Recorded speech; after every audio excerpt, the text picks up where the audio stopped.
There we go. Okay. Sorry. Hi, everybody. It's Marcy from wavesofcommunication.com, and I am here with another Tools for Parents video for you. And in fact, we're going to really be digging into it today. We're going to be talking about how to use your child's behavior to find their speech. So, welcome to everybody who's joining me both live and on the replay. My name is Marcy Melzer, and I am an intuitive speech language pathologist and language facilitation consultant from wavesofcommunication.com. And so what I'm going to be doing today, let me get all my stuff squared away so that I can get all of my graphics. I've got my new streaming software going. So your comments, that's what I want to make sure that I say right here. Your comments are welcome. I'm going to get them from all over. I'm live right now on both Facebook and YouTube. So I know that parents may have questions throughout the process. This is your chance to post those questions, and I'll be able to see them no matter where you are. So you'll be able to tune in and figure out. So your questions are in the comments, and let's get started. All right, I'm going to get my graphic pulled up because this video is completely packed with information that you are going to be able to use starting today with your child, no matter where they are on the communication spectrum. If they are using spoken language, even for all of the things that they want and need, whether it's great or not, you'll be able to use these strategies. And if your child's completely nonverbal, you'll be able to use these strategies, especially to help you get them started to find speech. And the goal is not just to help manage behavior, but to use the behaviors that your child is readily showing you every day, all day, to model the spoken language that they need. So here's what you're going to learn today on this video. If you stick around, you're going to get it all. And we've got to get it all packed into an hour. So here we go. What you're going to learn. Number one, you're going to learn how to use intuitive behavior analysis for information gathering. And I know there is such a thing as behavior analysis, but this is intuitive behavior analysis, and I'm going to show you how to do it.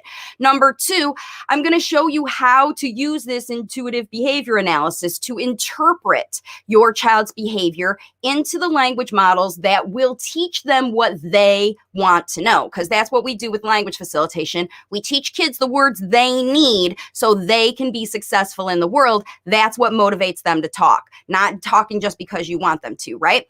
And then we're also going to talk about what to say instead of no, don't, and stop, because those are the first three words that come out of your mouth when you're triggered, most parents and caregivers, and they're the first things that will come out of a child's mouth when they're trying to trigger you.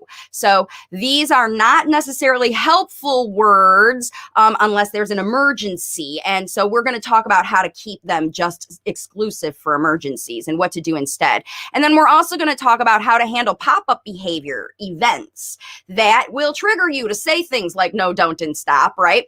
And then we're going to talk about how to stay in the habit. Once you learn how to do all these things, how to stay in the habit of effective behavior management, so that you're not always putting out fires. You're actually getting ahead of the game with this behavior of your child. And then the number 6 thing we're going to do, which is a practice opportunity for you, is I'm going to show you some videos and you're going to be able to practice. We'll be doing it together where you'll start to interpret the communication you see on the screen, and I'll do it too. So you can see if you and I are on the same page, because that's what I do. I do this intuitive behavior analysis for all of my clients, because I come with, a database in my brain of having seen thousands and thousands of kids, right? Over 30 plus years of therapy. I've seen kids who want to work with me. I've seen kids who don't want to work with me. I've seen kids who had great days. I've seen kids who had terrible days. And lately here in my language facilitation work with my clients, they're all getting their kids talking. That's not the problem. The problem is during the course course, during the process of evolving from nonverbal communication to spoken language, there's a lot more that kids need to talk about than just their basic wants and needs, food and drink and toys and entertainment and things like that. They want to share their feelings. They want to share their ideas. They want to negotiate with you. They want to use language for a lot of other reasons. And this intuitive behavior analysis is the tool. That's why I call this a Tools for Parents video. This is the tool that you will use to be able to get in your child's language facilitation zone, understand what's going on, and provide them the language models they need, which is what language facilitation is. All right, without further ado, let's get into all this. I'm seeing some comments come through. Hi. If you don't put your name in, I can't see your name, so I'm seeing some people from Facebook come through. Hi. And then someone here's talking about my son's watching too much TV. How can I reduce TV timings? There is a video specifically for that. So I promise I can talk about that at the end. But like I said, I love that, and I'm getting these questions. Feel free to ask them, but let's get into this information because I know that's why everybody's joining me. All right.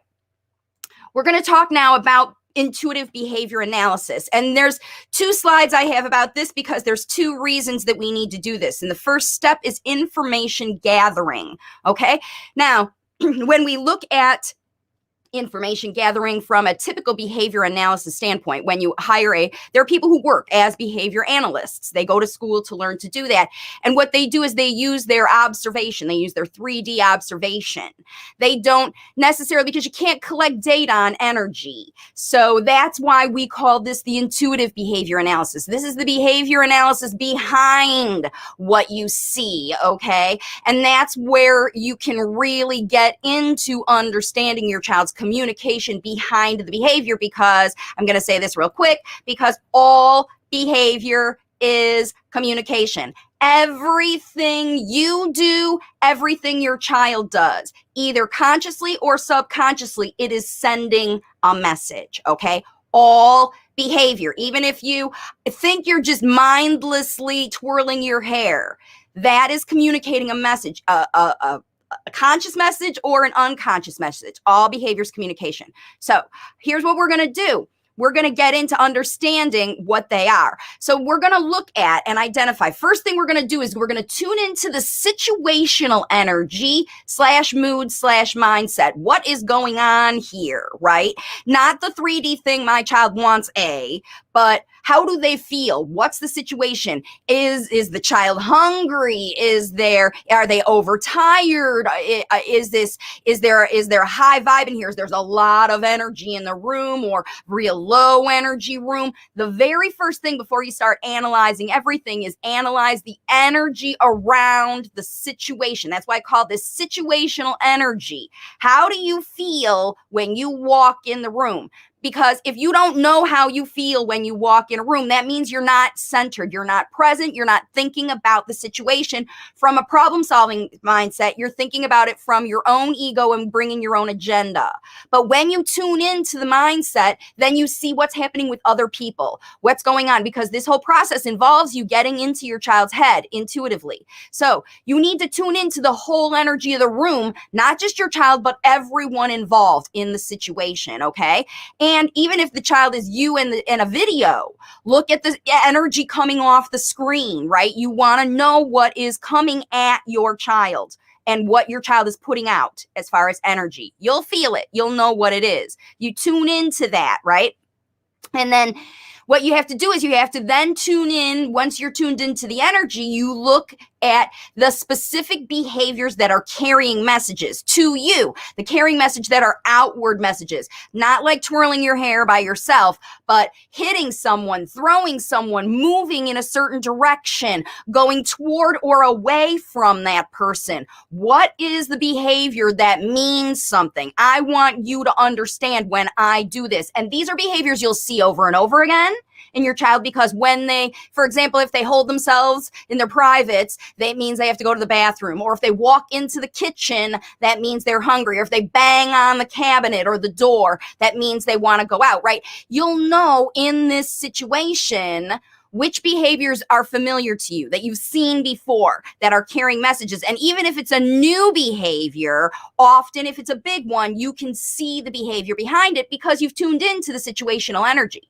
right? Oh, my child's upset. They're in the kitchen. That must mean they're hungry, right? You can put 2 to 2 together when you identify the specific behaviors. What is the behavior? Say it in your head. He's holding himself. He's banging on the thing. She's screaming right now, bloody murder at me. What is the behavior that we're targeting here, that we're looking at, that we're analyzing, right? And then the third one here is then you go.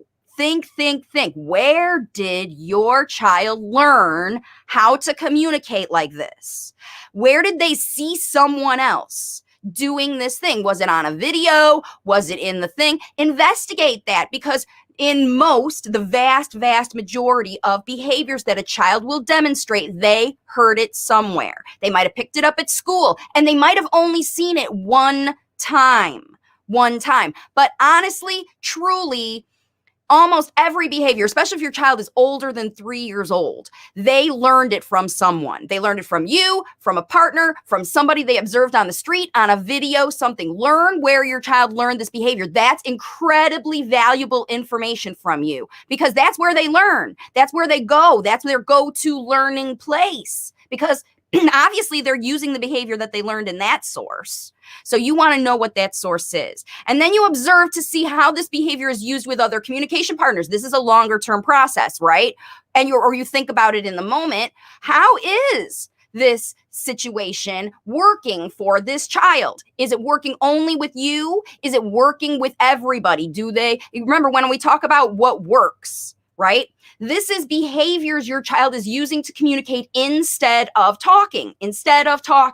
So they're going to use the behaviors that work for individual people in individual ways. That's why even in bilingual homes, kids will learn that they've got to speak Hindi to grandpa and, English to mom. Or if the parents are, a lot of parents decide they're coming from different language backgrounds, their home language, their birth language, and they're melding their family together. So one parent will speak one language and another parent will speak another language, just to give the child exposure to practical exposure to that language. It's a good way to introduce 2 languages for a child who's willing to learn languages, right?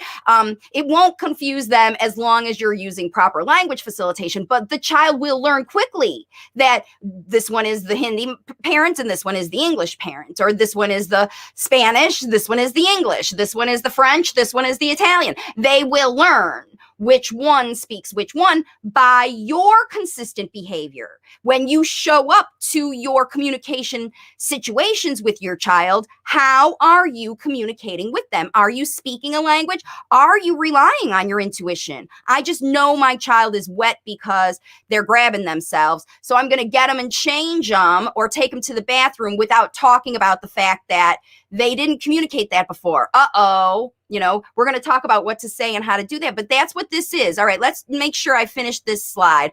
Yeah, so here's the last one I want you to really make sure you understand, is to look for environmental triggers that cause behavior changes. Now, they can be fast behavior changes, quickly, like you've been waiting one of these terrible situations, like you've been waiting for an hour in line to get your ice cream and then your child drops it, right? And the line is still long for an hour, right? One of those frustrating situations where you've worked really hard to get something and then you lose it. And that's a bummer, right? A really bad bummer situation. Things like that, those kinds of situations, you want to know how far does your child tolerate being pushed in a certain direction before they snap, before you see behavior that you don't want to see, right? And this is how all the things, the intuitive analysis, like I know behavior analysis look at these kind of frequency sorts of things. Do they use this behavior a lot? Is it a habit for them? And that's what this intuitive analysis, this information gathering, is identifying the regular habits that your child uses. Just what are they and what do they mean? Because many parents haven't taken this step to really see what these intuitive behaviors mean. And then again, at the end of this video, I've got 6 videos we're gonna go through of kids non-verbally communicating. And we're gonna look at these videos and I'm gonna show you how to find messages behind when you intuitively look at the whole situation from an objective standpoint, okay? So that's what we're gonna do at the end of the video.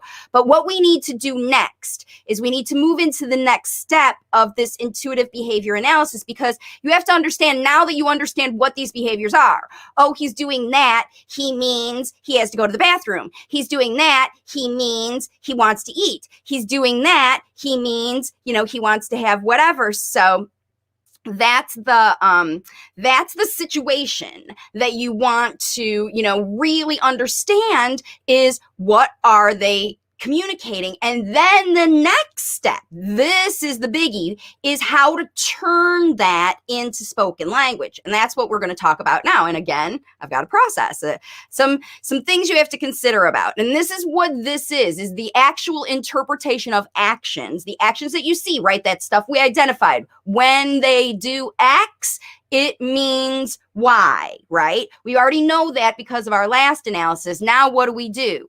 And what you want to do is these, when I say describe and say and maximize, blah, blah, blah, blah, blah, these are the action steps that go with it. This is what you do with it. So what you do is you describe how the child feels about the situation. It's similar to the last one. You've sort of identified the energy of the situation. Now we're going to say it out loud. Wow, you must be hungry.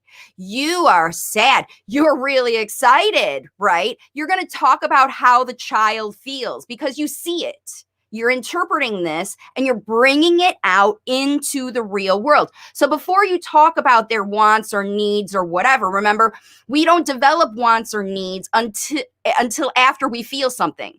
We feel hungry, then we want to eat. So what you want to do is we're teaching your child how to mentally go through the process of, when I feel like I want something, I got to say how I feel. Because when I say I'm hungry, people will help me find food. When I say I need help, when I say I'm scared, when I say I'm whatever, to the people who care about me, they will rise to the occasion because they will. If your child says I'm scared to you, you're going to respond to them. And that's what you want to show them, is that they need to do this. They need to give you some information about how they feel, because that helps you facilitate language for them. So give them the words they need. Wow, you feel X about this situation. And what you want to do is you want to say it in a full sentence. Wow, you feel great about this. Or let's talk about that ice cream situation, right? You don't, man, we waited all day for that ice cream and now we lost it. And that is a really sad situation, right? This is not like what we're going to do about it, how we're going to solve the problem, how we're going to anything. We're just talking about the communication that you saw. And this, again, is the mistake that a lot of parents will make, is they interpret it intuitively. Their intuitive interpretation is on point. But what they don't do is they don't talk about what they see. They just jump into action and start solving the problem.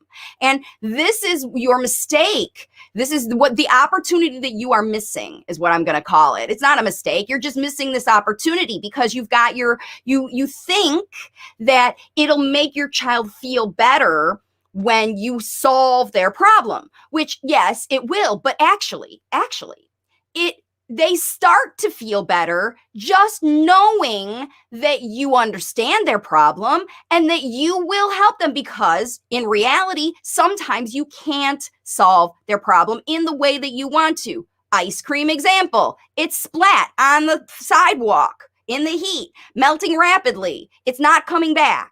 We're not going to get that ice cream. You don't have another hour to wait in line. It's a situation, right? There's a lot of feelings about that situation. It's not coming back. This is going to happen to you over and over and over. It's already happened to you millions of times in your life. where things happen that trigger these situations. This is your opportunity. All of these situations that you're rapidly solving because they're uncomfortable. We don't like them. We want to feel better again fast.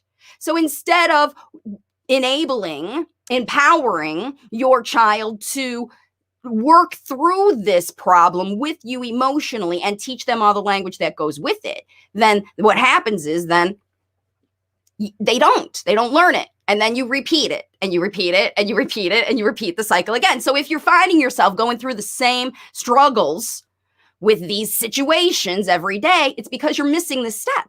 You're missing this step that where you have to actually take the action to train your child how to communicate about their drama, about their issues. So here's what we're going to do. What you do is you say the message, you interpret in a full sentence. Always, always full sentences. Not you're mad. It's you're mad because you don't like this opportunity. You're mad. You're happy because you got to have an extra video time. You're excited because we're finally able to go outside again, right? All their whole sentences that have a because in them, that talk about the whys, that your child feel this. All right. So the next thing you're going to do is you're going to maximize the strategies your child is already using to learn. And that's why we talked about where are they learning what they learn. Where did they learn it? Did they watch it? Did they see their cousin do it? Did they see a friend do it? Do you do it? Do you do it? Is your child yelling at you because you're yelling at them? Because that's where they learn. They learn from the people they watch communicating. They learn what works for them. And if you are a parent who says the only thing that works to get my child to listen is yelling at them when I raise my voice, when I get the big voice, right? The only time they'll listen is when I put on the big voice hat. That's teaching your child that then when they really want you to listen, what hat are they going to put on? They're going to put on the big voice hat, right? And they're going to start yelling at you. And it might come out of nowhere. Because remember, before they take that action, before they told you with their nonverbal communication that they want this thing or that they feel this way, they felt it inside of them. And now they're trying to bring it out to the world because they want you to understand them. That's all they want. That's the first thing they want.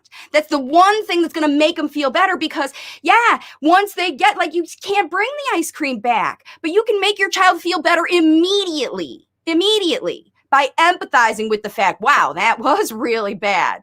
And, I guess God didn't want us to have ice cream today. You know what I mean? Because you have to empathize. What are you going to do?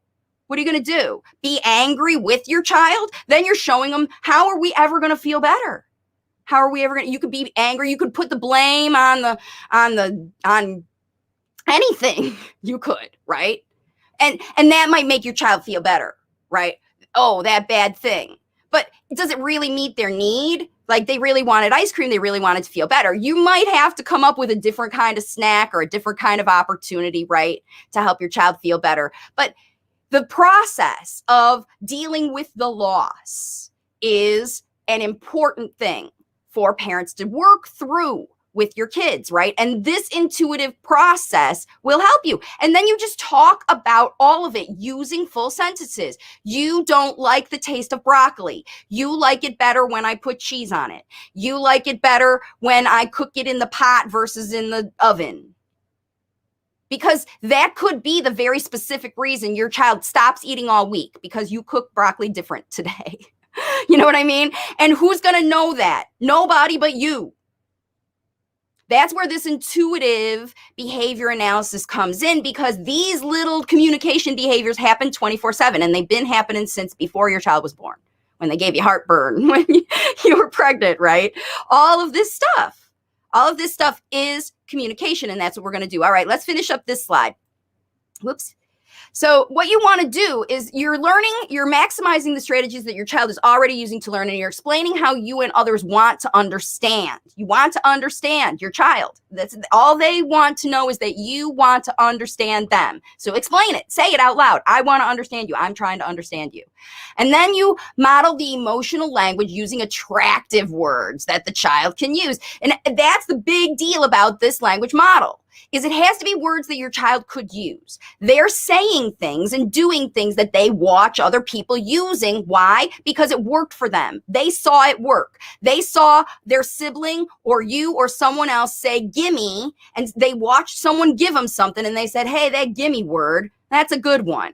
That come, mama, come, right? That's always like one of the first ones they want, because they'll say mama, mama, mama, mama, mama, and you show up.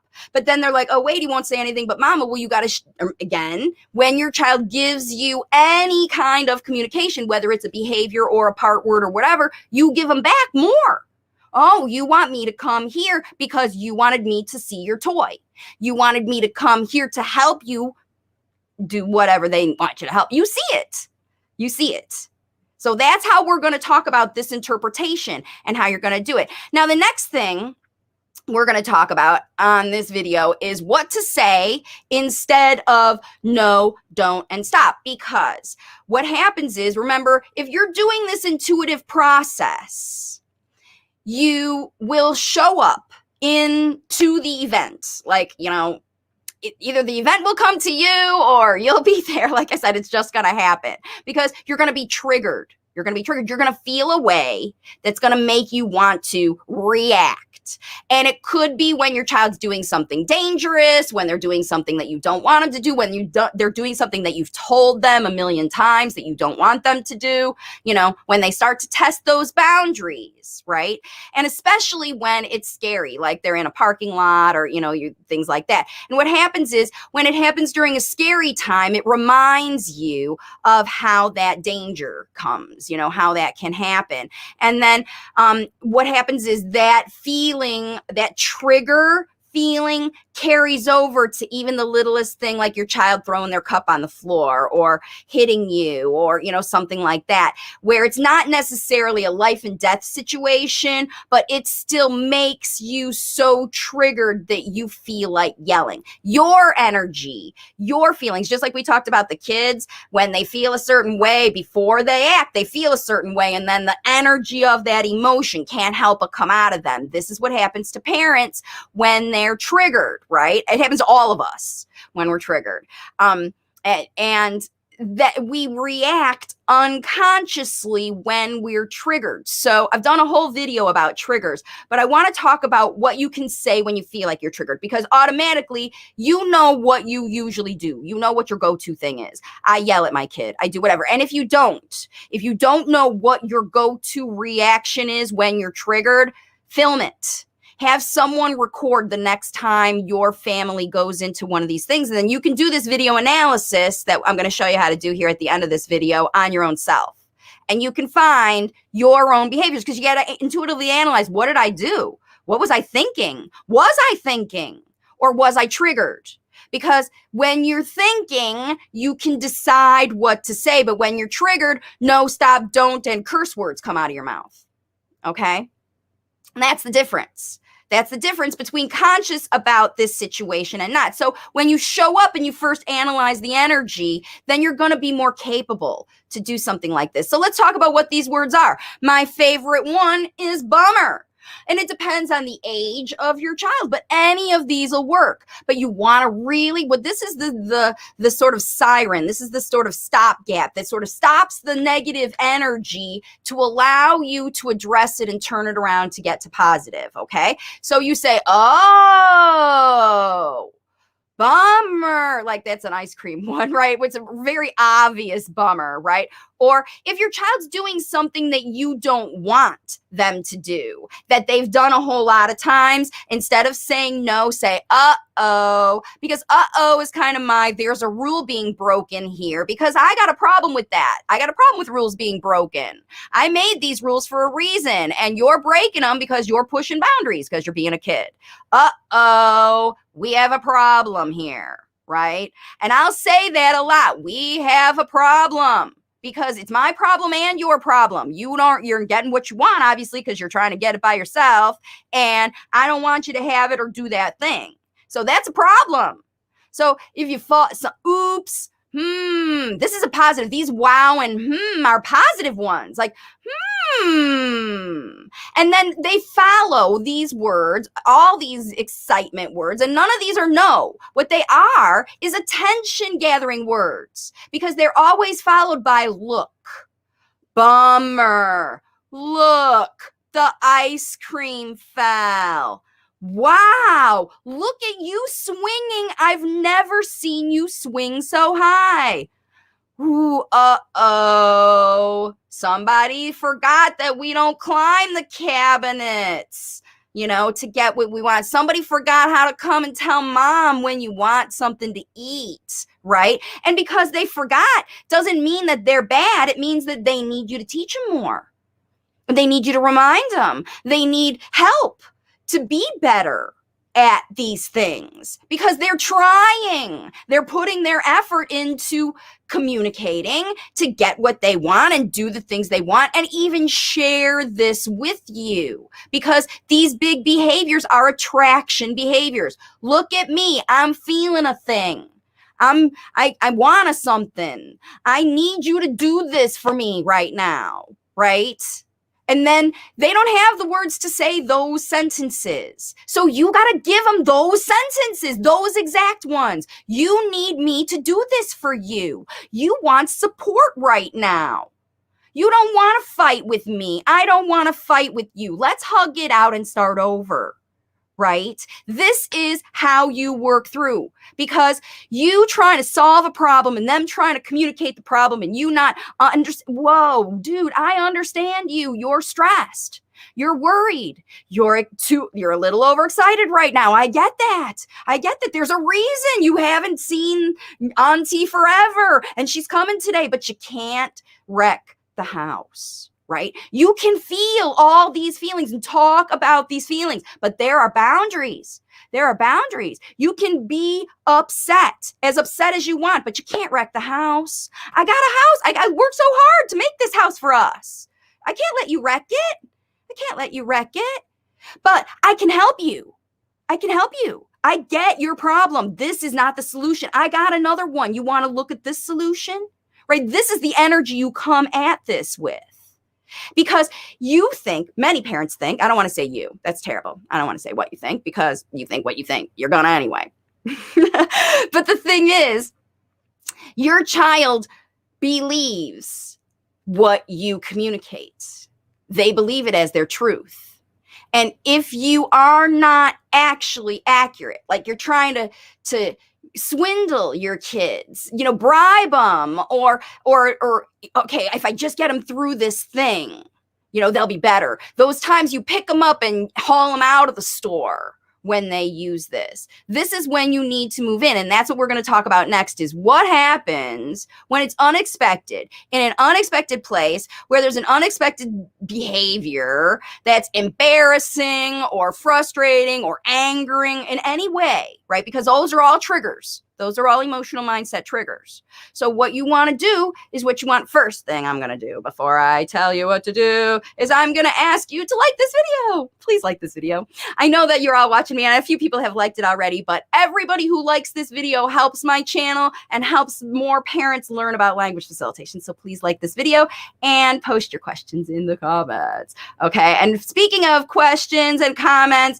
there's Kids First. Hi, Eddie's mom. So nice to see you. She bought the Oracle cards I use. Very excited. She's getting into her woo-woo. And hi, Jolly. Hi, Vinu. And hi, SPT. Thank you so much for joining me, everybody. It's so great to see you. And I love the families that come back to me every week and give me questions and give me ideas. That's where I get the ideas for the videos that I do. I aim to equip and empower parents to see real progress. And this video is going to be one of those that you're going to really learn a lot from.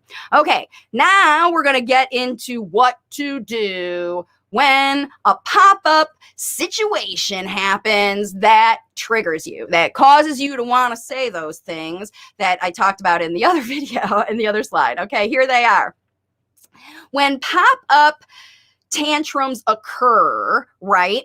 You want to do the stop, drop, and roll. And what I've got here is a little fire extinguisher and a fire, because that's kind of what happens is when you get into the situation of, I'm going to put out this fire. I'm going to take, you really want the situation to end like yesterday. Okay. So that's what we're going to do is we're going to stop, drop, and roll. And so what you want to do is you want to stop the action with a kind word, like we talked about just now, these kind of words. Wow, uh-oh, we have a problem here, right? Those words, right? And announce that you intend to help. Because remember, what's going to make them feel better is not solving the problem, but knowing that you will help them solve the problem. That's going to already start to make them feel better. And if you need to hug it out, if you need to whatever. And then the other thing I want to tell you about is when these pop-up things happen, and it's not related to like a physical accident where they fall and skin their knee. That's an obvious, they're going to cry, right? But if it's about like something about like getting something in the store where they couldn't have it, or some kind of resistance behavior, like when it happens as a result of that kind of situation, it's very, very important that you get your child calm and let them know that you want to solve their problem, because in your child's head, in your head, it's a different situation. Skin their knee, there's an obvious reason for them to be upset. They're bleeding, right? But wanting something they can't have in the store, even after you told them they can't have it in the store, even after you've prepped them, even after they whatever, they still push the issue and they want the thing in the store. That's going to make you feel less sympathetic for the child, because they are breaking rules. They weren't listening. They're not following, blah, blah, blah, blah, blah, blah, blah, blah, blah.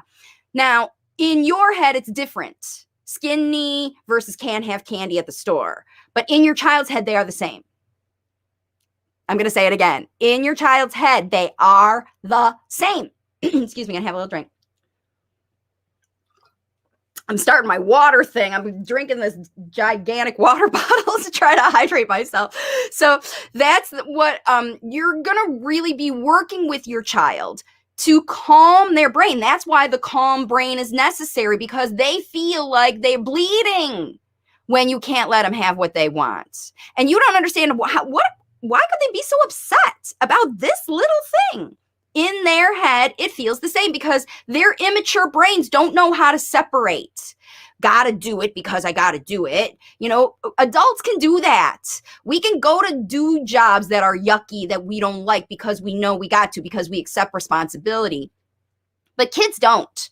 They're very in their ego, and they want you to understand that their ego has a need, right? And if you just ignore it by saying, we're not having anything at the store and I'm not going to talk about it again, that doesn't address your child's continued feeling. Well, just because you said I can't have it doesn't mean that they don't still want it, right? So again, just like the ice cream falling on the sidewalk, you can't have it. And in that case, you might have gone the extra mile to explain why you can't have it, because truly you can't. But in the store, they potentially could. In fact, they had before. You bought them other toys, you bought them other candy. How come this time they can't have the same as last time? Why? Because you haven't told them the entire rules and understood and explained the whole thing. Because just because you assume what your child needs doesn't mean that you assume correctly, or you assume the whole picture. And that's where this intuitive language analysis goes back in, this behavior analysis. Nonverbal communication analysis is what it is. All right, let's get back to the stop, drop, and roll. So stop means stop the energy completely. Drop means get to your child's eye level. Describe their problem, not yours. I want it now. We lost the ice cream, blah, blah, blah, in detail, with big detail. Because you feel this way and it's too hot and blah, blah, blah, blah, blah, from the child's perspective, so they can understand what, okay, there's a problem and you really want to help them, because when you describe their issue in detail, they absolutely know you understand, because the first thing you did to stop was just tell them you want to understand. The drop is tell them exactly what they're doing so they know you understand. And that's how you can roll forward. Stop, drop, and roll, just like putting out a fire. You roll forward with a suggestion that addresses the exact need right? I really want to have a toy right now in my hands and walk out of the store. And if that's not going to happen, you need to talk about how to make your child feel better. What else can they have? What else can they do? How can they help you with the checkout or something like that, right? Solve their problem in a way that will work in the future. Because the thing is, it's not going to happen only one time. It's going to happen again and again and again. Like I said, it's probably happened millions of times, no matter how old your child's life is. These little things that you're like, we got through that. Everything you just had to get through, right? And you don't know what we learned from the situation. When you just got through a situation and didn't learn a lesson, a behavior, a strategy that you can use again in the future, then you've missed an opportunity right here. So again, these situations that potentially you're trying to avoid because they're not pleasant. It's not pleasant to work through tantrums when your child's potentially hitting, biting, snotty, crying, yelling, screaming, all that kind of stuff. Or they're constantly avoiding you and being sneaky and trying to get around you. Like they're all in your face or all away from you. You'll see these trends of behavior come and go. Waves of communication. Come and go, come and go, come and go. Hey, Layla. Hey, Nakia. All my people from Facebook are doing, look, Nakia says, I just bought your book. Yay. Thank you. I'm going to give you a little chimer. Yay. Because the parents who take investments, same for you about buying Oracle cards. Yay. Because when you take action to do something that you feel is good for you, like, hey, that seems like something I can try, and you go and use it for yourself, that empowers me, right? That's why I do these videos, to give you things to do that you can use, that feel good about. Because remember, you've got a problem right now. Your kiddo's not communicating the way you want them to communicate. And you got to work through that problem, just like you want to give your child the solutions they need by understanding from their perspective what's going on. This is what I want to do. That's why I love your questions. I love your comments, because I can talk to you this way. And that's why I love doing these lives on the stream. So thanks again for buying the book. I'm so proud of you. Yeah, let me find her comment too. I just want to share. Eddie's mom, yay! My Oracle cards. So they aren't mine. They're the energy Oracle cards, but I'm really glad that you're doing it. All right.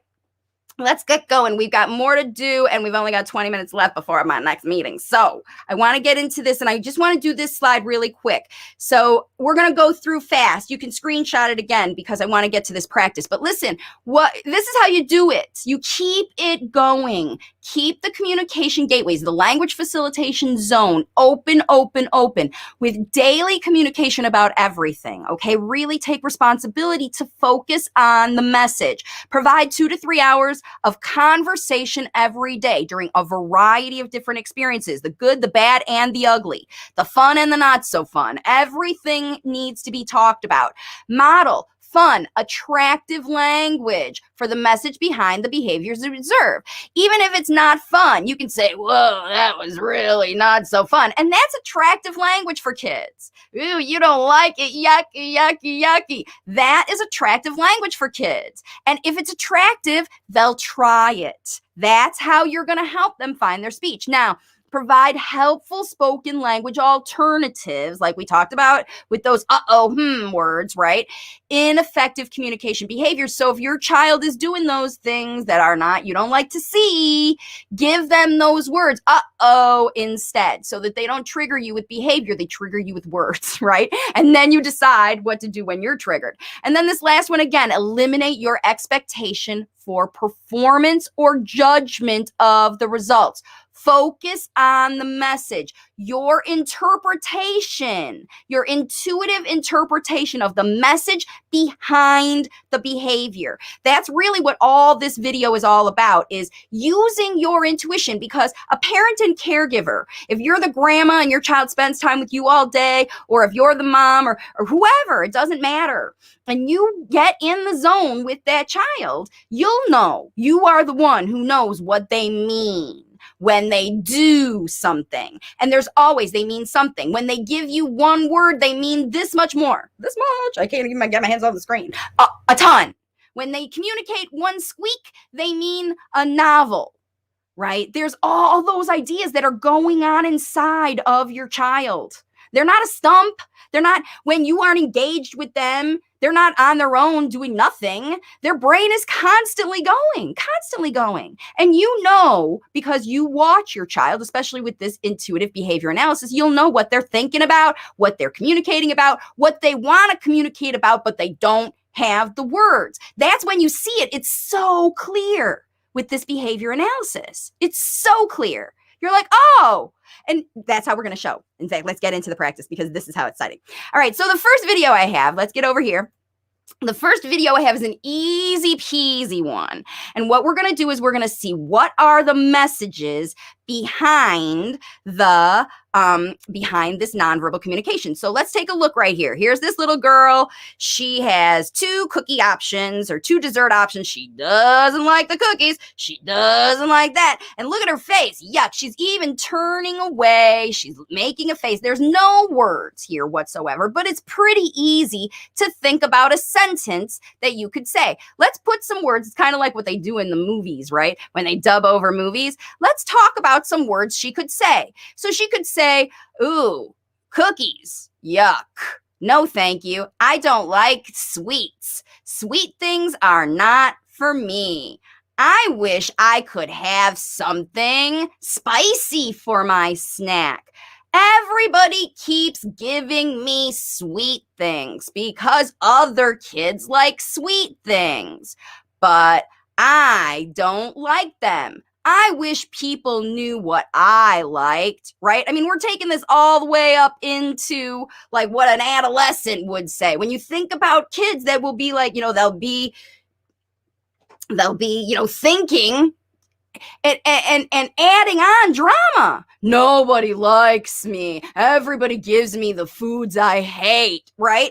There's no way that person who handed this child 2 options for dessert was at any way malicious to that child. No malicious intention. Like, look, maybe that person didn't know that child. It was an auntie or somebody like that. And they said, hey, I brought these over from the table at the party. And this child had this response, right? So that person could take it very personally. Oh, this child doesn't, I'm offering them 2 options. They don't want anything. Ungrateful child, right? Or you could say like what the child is thinking, like, oh, nobody understands that I don't like sweet things, And so there's some different interpretations where you can come at it from your perspective or you come at it from the child's perspective. And then when you do, like if you start talking about that, like, oh, you don't want that. You really don't like sweet things. You don't like chocolate or cookies. There must be something else that you might like.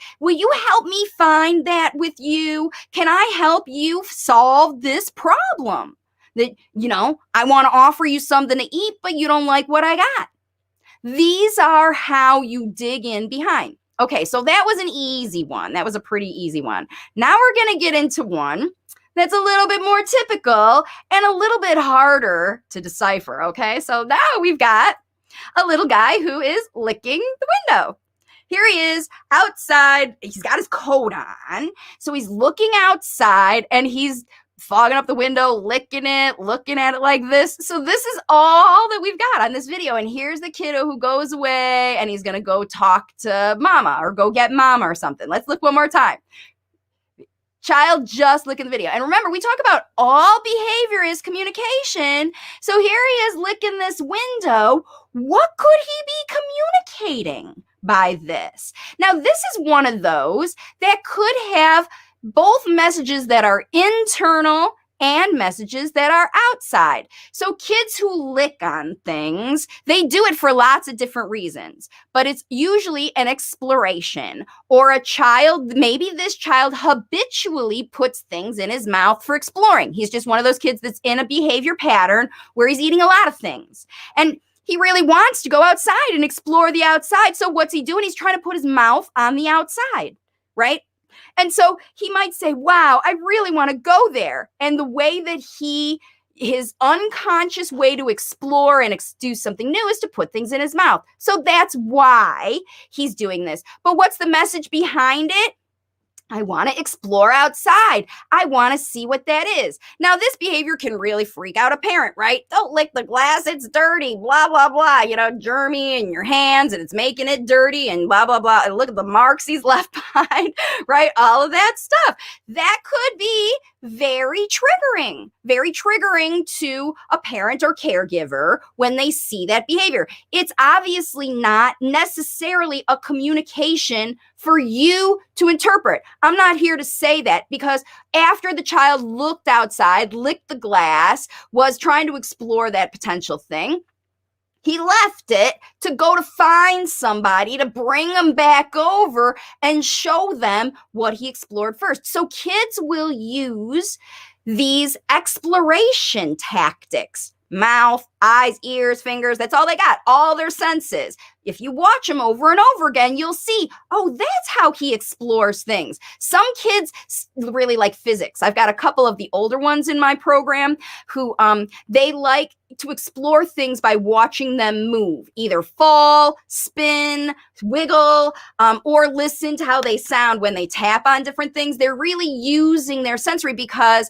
they are so in their head and distant from spoken language that they're really conceptual learners. They're really learning in their own way. And what they like about that thing reflects in their exploration method. So if they're putting things in their mouth, they like how it feels in their mouth. They like how it feels when they crunch on it. They like how it feels when they lick on it, or they like how they feel when they suck on it. And it could be that they just like having something in their mouth. I've got one right now where the kiddos, a lot of these kids will put 2 fingers in their mouth and leave them in there, right? Because they like feeling something there. And again, it is a communication of anxiety, some level of anxiety. I need something to suck on. I need a caregiver. Because that's where that sucking reflex goes. And if they don't give it up, that means that they're still thinking, I need help. I need people to care for me. I need people to guide me through things because I'm not confident to do things on my own. I need assistance and structure and guidance. And kids who walk around carrying things are feeling insecure. That's a security reason that they're holding those things. So again, looking at these behaviors that your children use on their own, not meaning to communicate with you, will let you know how they are feeling. Are they looking anxious and stressed? Are they picking? Are they obsessively scrolling and frustrated with their videos if they're on their own? Are they angry with their toys and throwing them? What's their overall mindset? And that's where you can use these kinds of behaviors to observe, using that intuitive process to figure out where your child's head is. Right? Because if you want to get in the zone, you got to get in there. You got to get in their head. Okay, here's another one.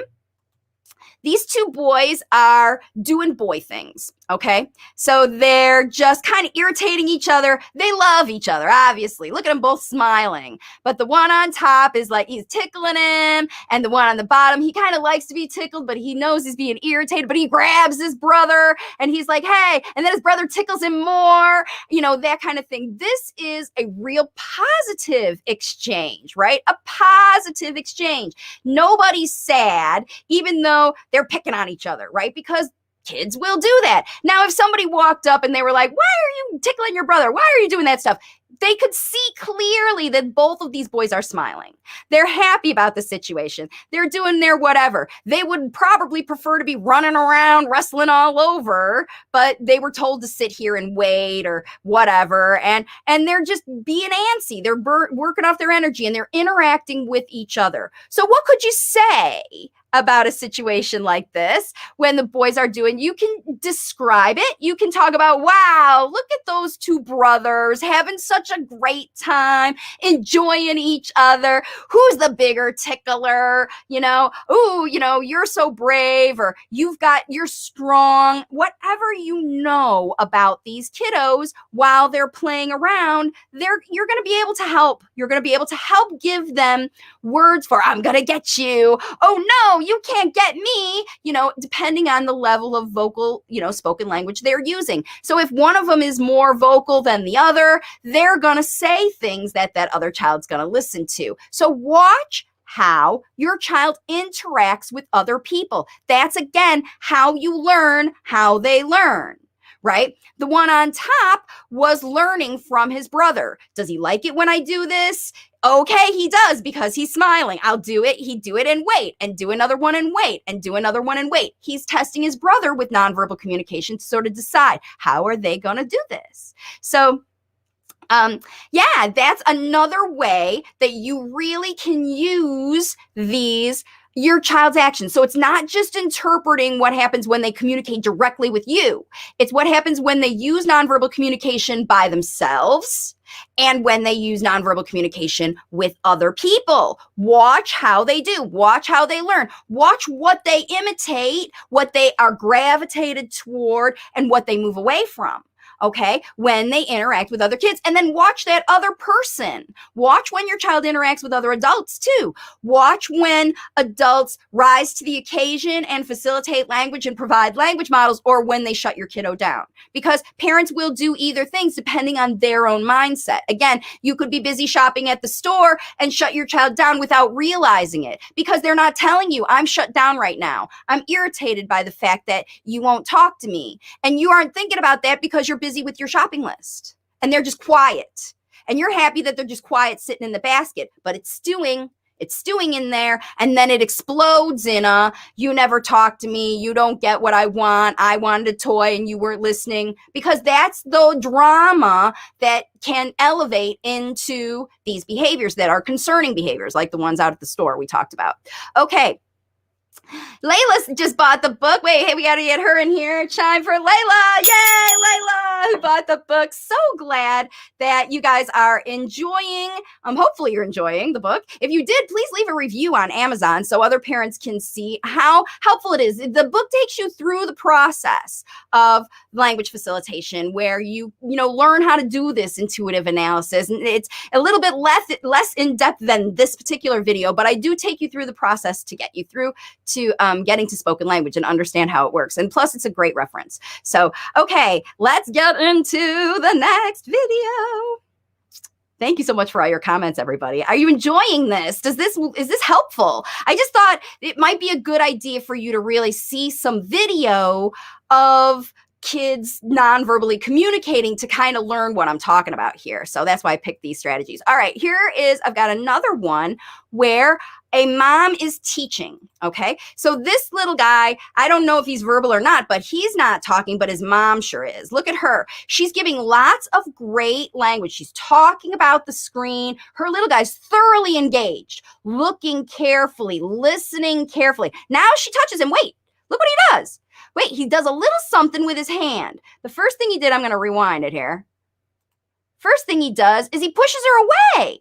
Watch what he does. She's going to go like she's talking about it. She wants to emphasize it and bring it to his face. But he's irritated by that. So he pushes her away. And then he points to the screen because he wants her to keep touching the screen and explaining things more. He wants to learn more about what that is. And that's why he's pointing in the direction. He says, no, don't look at me. Look at the screen. Tell me more about the screen. So this is a very good example of very skilled joint attention. This mom is talking in a way this little guy clearly understands. He understands everything she's saying. This is a wonderful little session, right? She's teaching him something. He's curious enough. He's not asking questions, but he is non-verbally with this little finger directing her.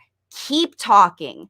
Tell me more. I want more details. No, don't ask me to say it, because she was like trying to get him. Look, they're eating because they're eating and trying to encourage him to imitate what she's saying. He said, no. I'm not in imitation mode right now. I'm in listening mode right now. Look at how clearly I'm looking.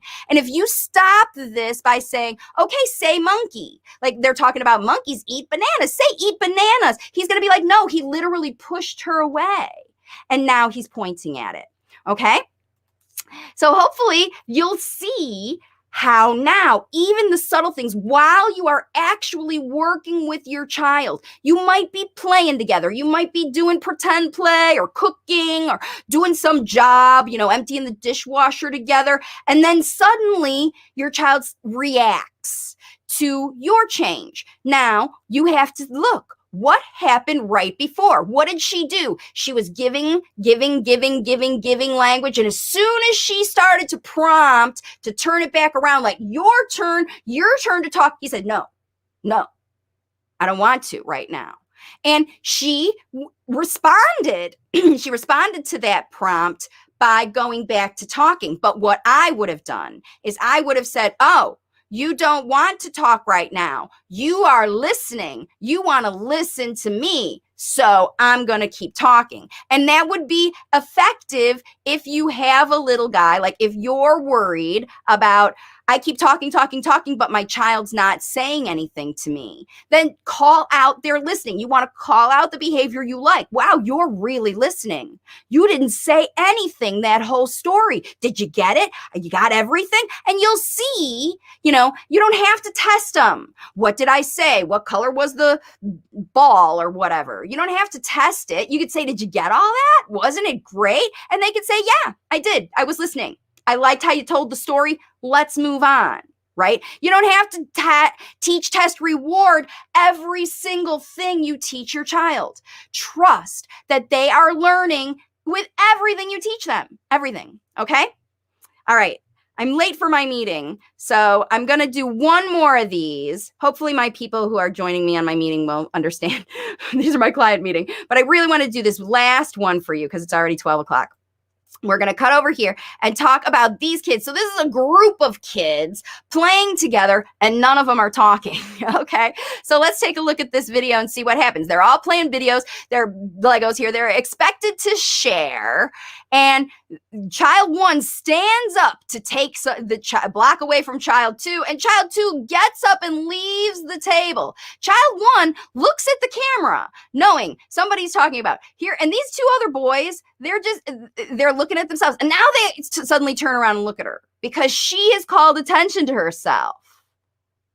And they're like, wait, somebody's upset. So you can see that kids are not paying attention to each other all the time, but they are. Let's look at this video again.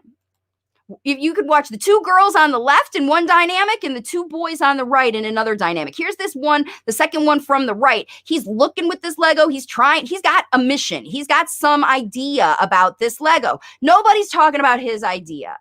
Nobody. And the other guy, everybody's got their own idea. But then this little guy looks at his friend and he's like, hey, you want to see my idea? But then suddenly this girl over here calls attention and they all look at her because she said something. She probably said one of those words, no, don't stop or something like that. And to get their attention, to pull their attention away from what they were doing onto her. Okay. Now it worked for those kids. It works for you too. So you could look at that video, you could scroll back and look at it all you want and see each one of those kids was thinking a different idea. They were all sitting at the same table, playing with the same Legos, but each one of them was thinking a different idea. The girls had drama, or the one girl did. The other girl was like, she's got drama. I don't know what she's got drama about. There's lots of Legos here. She could have any Lego. But she's like, no, I wanted the blue Lego and you took my, whatever. All of those individual kids are thinking an individual different storyline in their head. And they're sitting together in the same room. And so this is how you can work with this. Work with yourself. Next time you go to a place where you see a lot of kids together or a lot of adults together, look at their nonverbal communication and identify the behaviors that are behind them, the meaning behind those behaviors, and then you'll know what language there is to model for the kids. So really quick, if you want to get a book or you want to work with me, here are the resources for my channel. You can get my book on Amazon. It's on Audible, paperback, and Kindle. The link is in the description of this video. I'm also on Facebook. I'm on MeWe. I have a podcast, the Language Facilitation Helpline podcast, and I obviously have almost 400 videos here on YouTube. So, and then my parent coaching programs are available at wavesofcommunication.com. And so thank you very much, everybody, for joining me. I really appreciate your attention today, and I will see you all on my next video. Bye for now.